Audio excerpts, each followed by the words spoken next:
India reported its highest single-day spike of 24,850 new Covid-19 cases and 613 deaths in the last 24 hours. Positive cases now stand at 6.7 lakh, including 2.4 lakh active cases and about 4 lakh recoveries. The total death toll in India stands at 19,268. Maharashtra continues to be the worst hit with over 2 lakh cases, followed by Tamil Nadu and Delhi. The Indian Council of Medical Research on Saturday justified expediting clinical trials of a promising indigenous COVID-19 vaccine being developed by Bharat Biotech International Limited. The apex medical body said on an ambitious timeline for India's first potential coronavirus vaccine that in the larger public health interest, it is important for ICMR to expedite clinical trials with a promising indigenous vaccine. The ICMR on Friday wrote to select medical institutions and hospitals to fast-track clinical trial approvals for the coronavirus vaccine candidate Covaxin being developed in collaboration with Bharat Biotech, which it plans to release on August 15th. The number of COVID-19 cases in Maharashtra crossed the 2 lakh mark after it reported 7,074 cases on Saturday, its highest single-day spike so far. 295 deaths were reported in the state, taking the total number of deaths to 8,671. According to the State Health Department, there are 83,311 active cases in Maharashtra, while 10,80,975 people have been tested. More swarms of crop-eating locusts are likely to migrate from Africa to areas along the India-Pakistan border, the Agriculture Ministry has said in a statement, prompting officials in 6 states to be on high alert. Operations to control infestation are underway in 6 states: Rajasthan, Madhya Pradesh, Punjab, Gujarat, Uttar Pradesh and Haryana. An interministerial empowered group has ramped up resources to protect the Kharif crop. The government has also hired 5 technology firms to provide 5 advanced drones, each of up to 50 kg, apart from helicopters.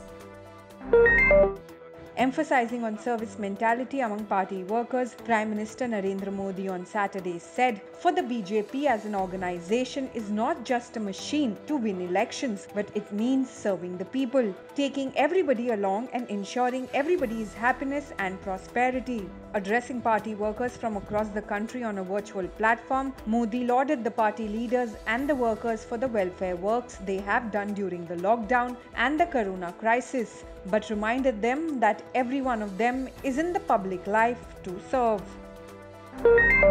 The toll in the ongoing current wave of Assam floods has increased to 37. The situation, however, has largely improved in 7 districts, even as 11 lakh people in 18 of the state's 33 districts have been affected.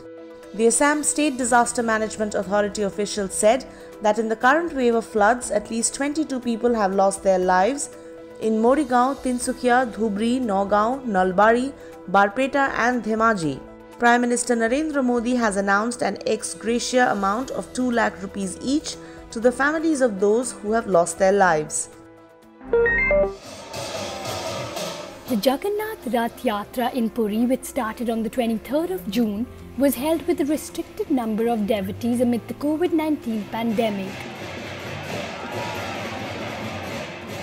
In a special ceremony called Niladri Bijay on the 4th of July, Lord Balabhadra, Devi Subhadra and Lord Jagannath returned to the Sanctum Sanctorum of the 12th century temple.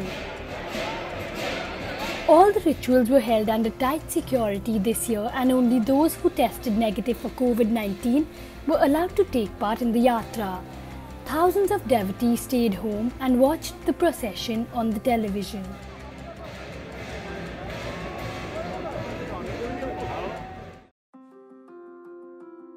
Delhi's iconic Jama Masjid Mosque has reopened its doors to the public after being closed for almost 4 months amid the Covid-19 lockdown.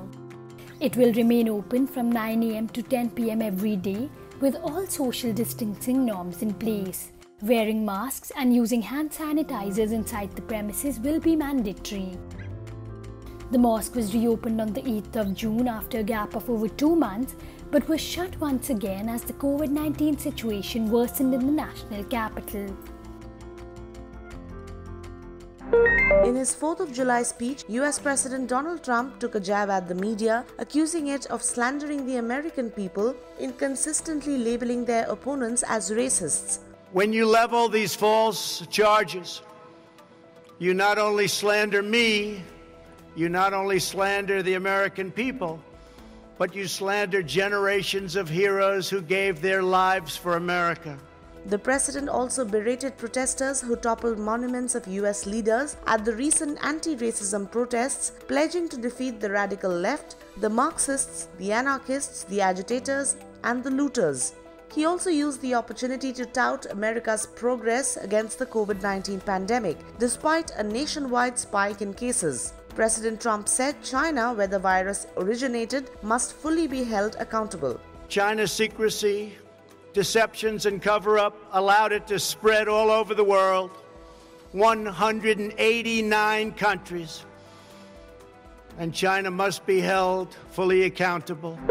With 523 fresh deaths, Mexico's toll from COVID-19 rose to 30,366 on Saturday, taking it past France to become the country with the 5th highest number of fatalities in the global pandemic. Mexico's total confirmed infections also rose by 6,000 to over 2.5 lakh, almost at par with Spain, which has the 8th highest caseload.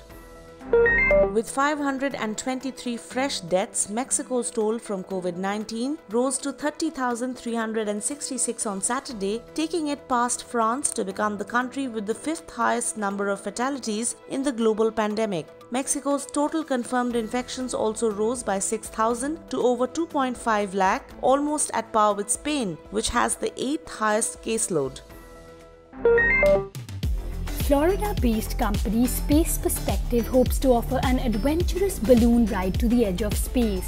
The startup plans to use a high-tech balloon called the Spaceship Neptune to fly adventure enthusiasts from Earth to the edge of space.